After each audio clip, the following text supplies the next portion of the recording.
नमस्कार, मैं श्वेता वर्मा अपने YouTube चैनल में आप लोगों का स्वागत करती हूँ।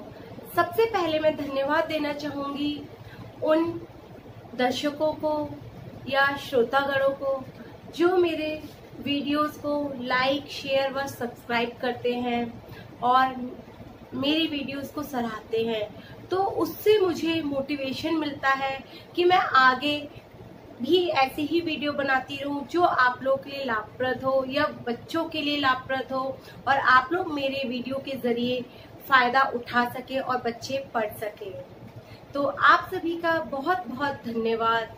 ऐसे ही आप अपने सुझाव मुझे देते रहिए जिससे मैं आगे और वीडियो बनाने के लिए तैयार रहूं और मुझे आप लोगों से प्रोत्साहन मिलता रहे। ड ढ ड़ा ढ़ा। मैं देखती हूँ विद्यार्थियों को जब पढ़ाती हूँ या उनकी कॉपीज चेक करती हूँ तो उन्हें मैं देखती हूँ कि वे इन शब्दों में काफी त्रुटि करते हैं, उन्हें बहुत कठिनाई उत्पन्न होती है। वे ड ड़ा ध ढ़ा के अंतर को नहीं समझ पाते हैं और वे जहाँ पर ड़ा का प्रयोग होना चाहिए वहाँ ढ लिखते हैं, जहाँ ड का प्रयोग होना चाहिए वहाँ ड़ लिखते हैं। तो बच्चों, ये चारों ही व्यंजन एक दूसरे से भिन्न हैं, इनका उच्चारण भी एक दूसरे से भिन्न है। तो आज मैं आप लोगों के लिए प्रस्तुत हुई हूँ इन्हीं ड ड़ अंगा ड ड़ा का प्रयोग व सटीक उच्चारण लेकर। वीडियो को शुरू से लेकर अंत तक अवश्य देखिएगा जिससे आपको इनका सटीक उच्चारण व कहां पर किस तरह से प्रयोग किया जाता है आपको समझ में आए। तो देखिए बच्चों, जैसे सबसे पहले हम लेते हैं ये वाला ड़ा। आप लोगों को दिखने में ये एक जैसा लगता है कि ये है तो एक जैसा ही, लेकिन तीनों का प्रयोग और तीनों का उच्चारण भिन्न है। ये देखिए कैसे, जैसे ये ड है, ये ड है हमारा मूल व्यंजन। ये जैसे हम का ख ग ग अंगा, ये वाला ये जैसे का ख ग घ, ये इसको मैंने देखा है विद्यार्थी इसको अड़ा पढ़ते हैं। नहीं, ये अड़ा नहीं है, ये जो है ये नासिक के व्यंजन है, इसकी ध्वनि नाक से निकलती, ये क वर्ग का व्यंजन है, ये नासिक के व्यंजन है, इसकी ध्वनि नाक से निकलती है और इसका उच्चारण इसे हम पंचमाक्षर भी कहते हैं क्योंकि ये क वर्ग का पंचम वर्ण है। इसे हम पंचम वर्ण भी कहते हैं, पंचमाक्षर भी कहते हैं क्योंकि ये क वर्ग का पांचवा वर्ण है और इसका जो उच्चारण होता है अंगा के रूप में होता है। इसका जो प्रयोग होता है क वर्ग के आने वाले शब्दों में एक बिंदी के रूप में किया जाता है। जैसे अगर हम इसको लिखें इस प्रकार से भी लिख सकते हैं, कंग गन, गंग गा, इस तरह से भी लिख सकते हैं। इसका जो प्रयोग होगा ये क वर्ग के इन चारों व्यंजनों पर जब हम अनुस्वार बिंदी का प्रयोग करेंगे तब हम इस अंगा वर्ड का प्रयोग बिंदी के रूप में करेंगे। लेकिन ये हिंदी की मानक वर्तनी के अनुसार अब हम इसको इस प्रकार से भी लिखने लगे हैं। तो ये जो है ये पंचमाक्षर है, नासिक के व्यंजन है, तो इसका जो उच्चारण है वो है अंगा। अब देखते हैं ड।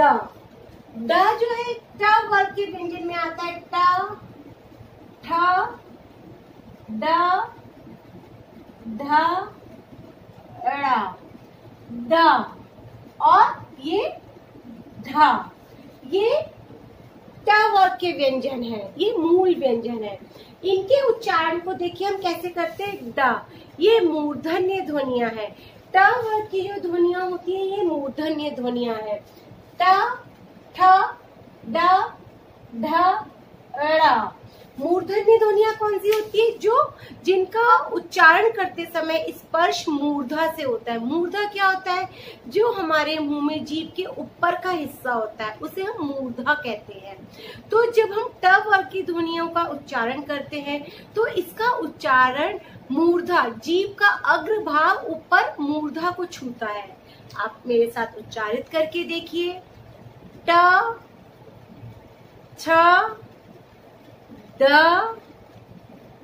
ढ, ड़ा। जो जीभ का हमारा अग्रभाग है, आगे का हिस्सा है, वो हमारी मूर्धा को यानी ऊपर के तलवे को छूता है, जीभ के ऊपर की छत को छूता है, तो उसे हम कहते हैं मूर्धा। तो ये जो पांचों व्यंजन है, ट वर्ग के व्यंजन है, ये है मूर्धा। अब देखिए, हम देखते हैं अड़ा और अड़ा। अब ये जो है ड के नीचे बिंदी लगी है, ढ के नीचे बिंदी लगी है, इन्हें बच्चों हम कहते हैं नव विकसित व्यंजन भी कहते हैं, क्योंकि ये नए व्यंजन है। नव मतलब नया, विकसित मतलब जन्मे हुए, जिनका विकास हुआ, नव विकसित व्यंजन। या इनको हम अतिरिक्त व्यंजन भी कहते हैं, अतिरिक्त व्यंजन, अतिरिक्त व्यंजन। और इनको उच्छिक्त व्यंजन भी कहते हैं।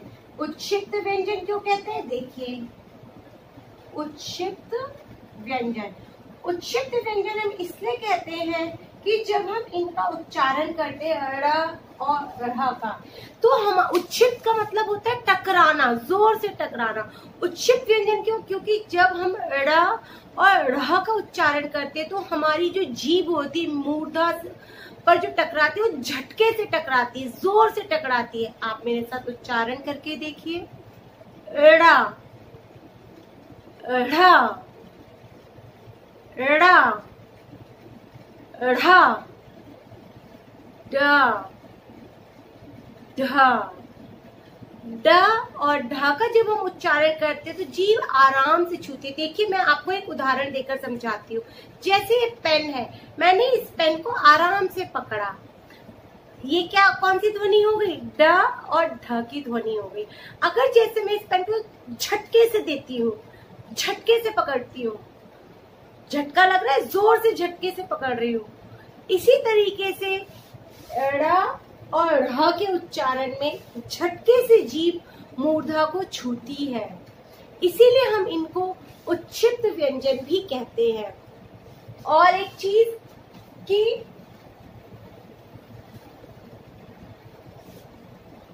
ड और ढ से, ड और ढ से कोई भी हम नया शब्द बना सकते हैं। वो किसी भी शब्द के प्रारंभ में आ सकता है। जैसे ये किसी भी शब्द के प्रारंभ में ये व्यंजन आ सकते हैं, प्रारंभ में आ सकते हैं शब्द के। पर देखिए, इनसे कोई भी हम नया शब्द बना सकते हैं। जैसे डलिया, डाली, ड्रम,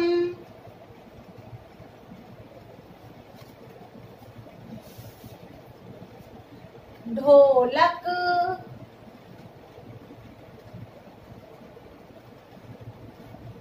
ढक्कन।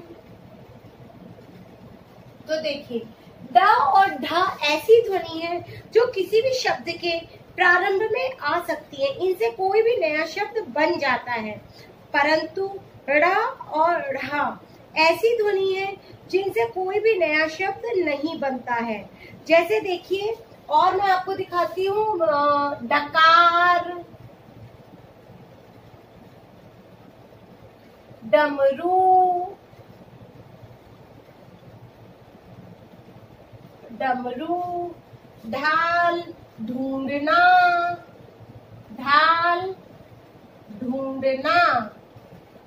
तो आप देखिए, इनसे किसी भी नए शब्द की शुरुआत हो सकती है। ये प्रारंभ में ड और ढ वाले व्यंजन आ सकते हैं, परंतु ड़ और ढ।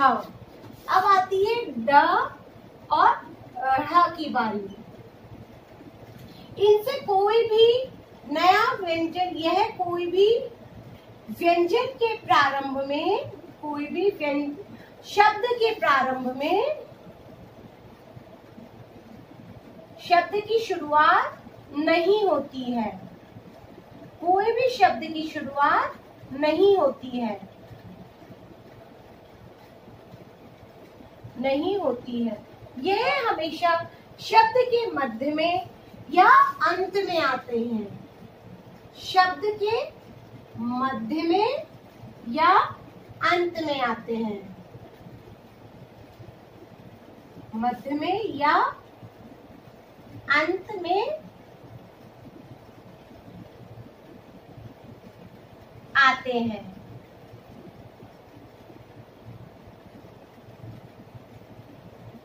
जैसे देखिए शब्द हम देखते हैं, चढ़ाई, चढ़ाई, कढ़ाई, पढ़ाई।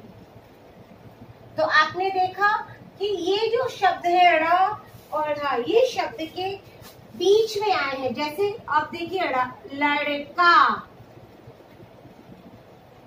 पढ़ा,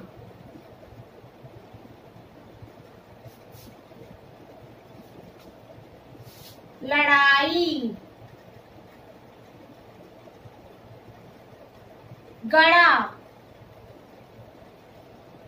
तो आपने देखा ये जो व्यंजन ड़ और ढ़, ये कोई भी शब्द की शुरुआत नहीं होती है, शब्द के मध्य में या अंत में आते हैं।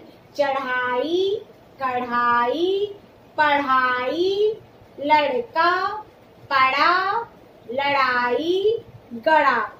तो आप ये ध्यान रखिए, ड और ढ, इनसे शब्द की शुरुआत होती है, ये प्रारंभ में आते हैं, परंतु ड़ और ढ़ ऐसे व्यंजन हैं जिनसे कोई भी नया शब्द नहीं बनता है। वे हमेशा शब्द के मध्य में या अंत में आते हैं। और आप लोग वीडियो सुनकर नहीं सीख सकते हैं। जब मैं आपको उच्चारित कर रही हूँ तो मेरे साथ साथ आप भी उच्चारण कीजिए, तभी आप इसके अंतर को समझ पाएंगे। हम ये नहीं कहते हैं कि लड़का गिर पड़ा, हम कहते हैं लड़का गिर पड़ा। हम ये नहीं कहते हैं कि चलो अब पढ़ाई कर लो, हम कहते हैं चलो अब पढ़ाई कर लो। तो इनके उच्चार, और हिंदी एक वैज्ञानिक भाषा है, जैसा आप बोलेंगे वैसा ही लिखेंगे। अगर आपकी उच्चारण सही होगा तो आपकी वर्तनी भी सही होगी। अगर आप गलत बोलेंगे तो आपका लेखन में भी त्रुटि जरूर होगी। अब आप मेरे साथ फिर से दोहराइए, ड, ढ, ड़ा, ढ़ा, ड, ढ़ा, ढ, ढ़ा। तो उम्मीद करती हूँ कि अब आपको ड, ड, ड़, अंगा, ढ और ढ़ में के अंतर को समझ में आ गया होगा। कहाँ पर हमें किस तरह से इनका प्रयोग करना चाहिए वे भी आपको समझ में आ गया होगा। अब ये गलती आप लोग नहीं कीजिएगा। अगली वीडियो में हम फिर मिलते हैं। सीखते रहिए, सिखाते रहिए। तब तक के लिए नमस्कार।